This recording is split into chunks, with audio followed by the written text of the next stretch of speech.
첫 번째 책으로는 누가복음을 썼고, 그리고 여기 오늘 사도행전 1장에 얘기하고 있는 것처럼, 그래서 그 두 번째 책은 도대체 어떤 내용으로 되어 있느냐? 그 답은 3절에 나와 있습니다. 뭐라고 되어 있습니까? 3절 하반절에 보면 하나님 나라의 일을 말씀하시니라.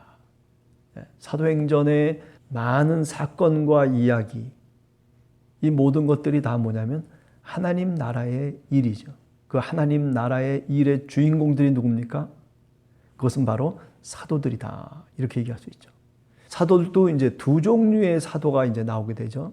첫 번째 사도는 뭐냐면 예수님과 살아생전에 같이 함께했던 사도들. 베드로라고 하는 인물을 통해서 사도행전이 우리들에게 얘기하고 있습니다. 그리고 난 다음에 9장에서부터 누가 나오기 시작하냐면은 이제는 살아생전에 만났던 사람들이 아니라 부활의 그리스도를 만난 사도 바울이 등장하기 시작하죠. 9장에 보면 다메섹 사건이 나오잖아요.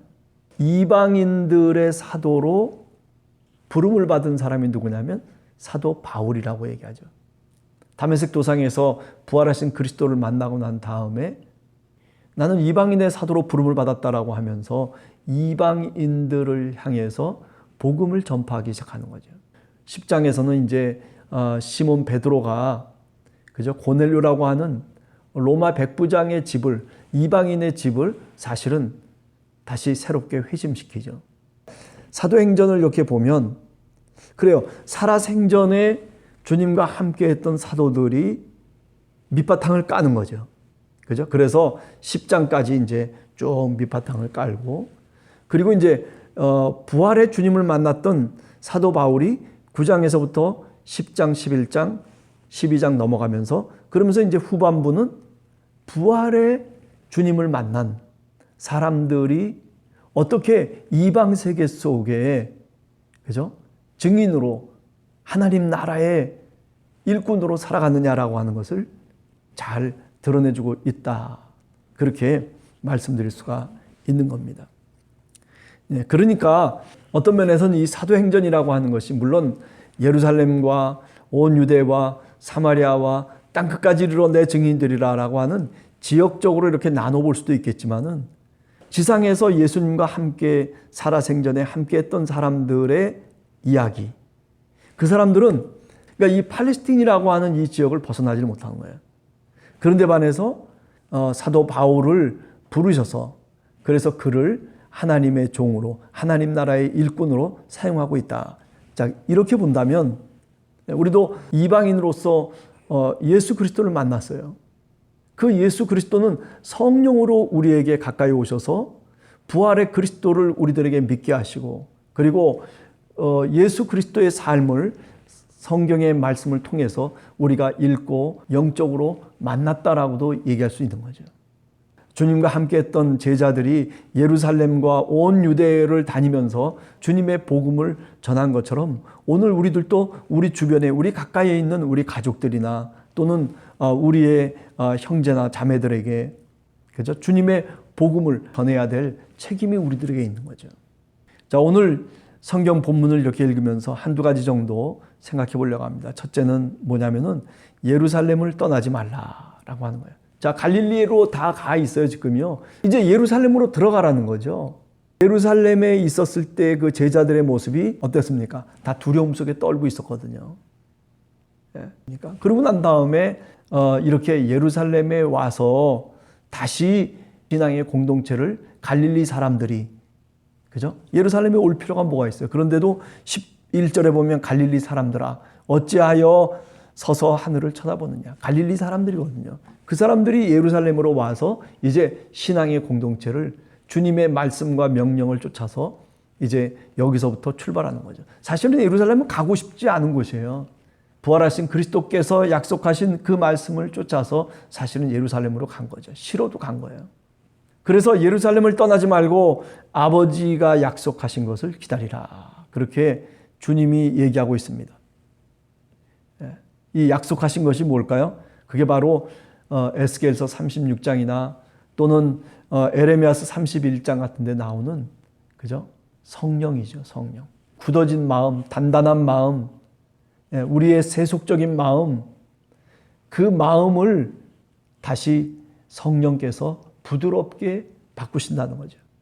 그리고 그 부드러운 우리의 마음 속에, 우리의 심장 속에 무엇을 새겨 넣는다고 그러냐면 다시 율법을 새겨 넣는다는 거예요. 그 율법은 신해산 율법을 얘기하는 게 아니죠. 그죠? 이것은 성령의 법. 로마서 우리가 7장 같은 데 보면 성령의 법이고 그것은 곧 뭐냐면은 생명의 법이에요.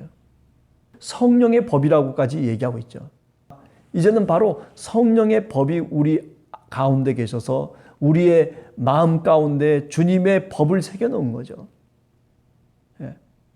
그래서 이젠 새롭게 새 이스라엘로 예수 그리스도를 믿는 주님의 백성들이 살아갈 수 있다라고 하는 거죠. 아버지의 약속하신 것, 성령을 기다리라.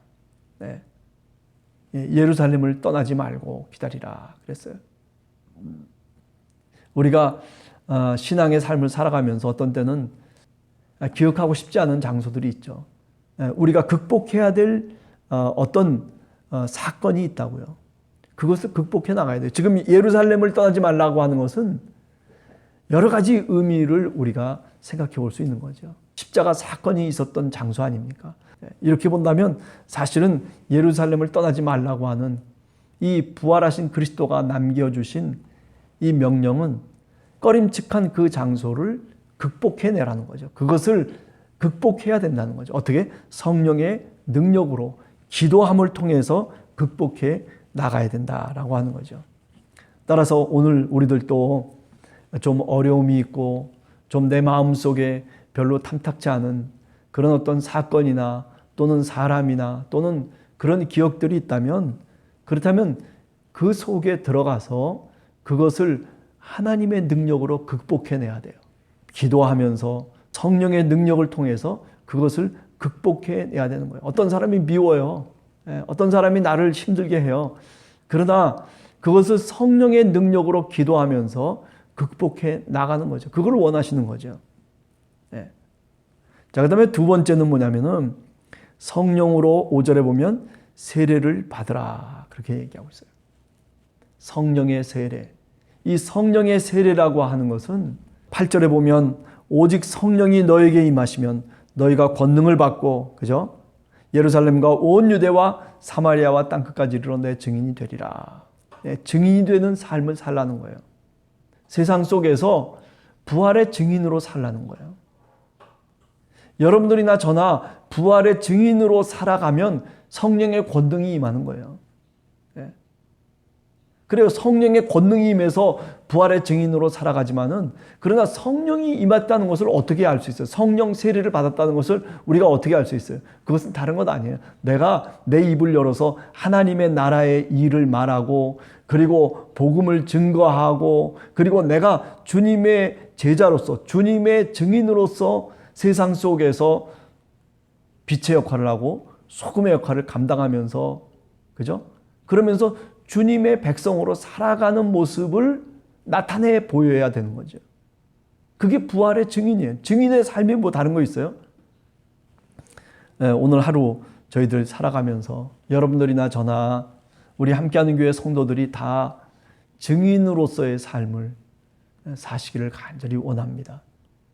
여호와 증인들, 이단들만 증인이라고 하는 그런 말을 붙이는 것이 아니라 지금 이 사도행전 이후에 신약의 시대 속에서 중요한 것은 늘 얘기지만은 사도라고 하는 타이틀이 중요한 게 아니에요.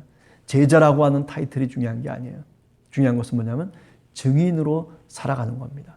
주님의 증인으로, 복음의 증인으로, 하나님 나라의 증인으로 여러분과 제가 오늘 또 살아가는 하루가 되시기를 간절히 원합니다. 같이 기도하겠습니다.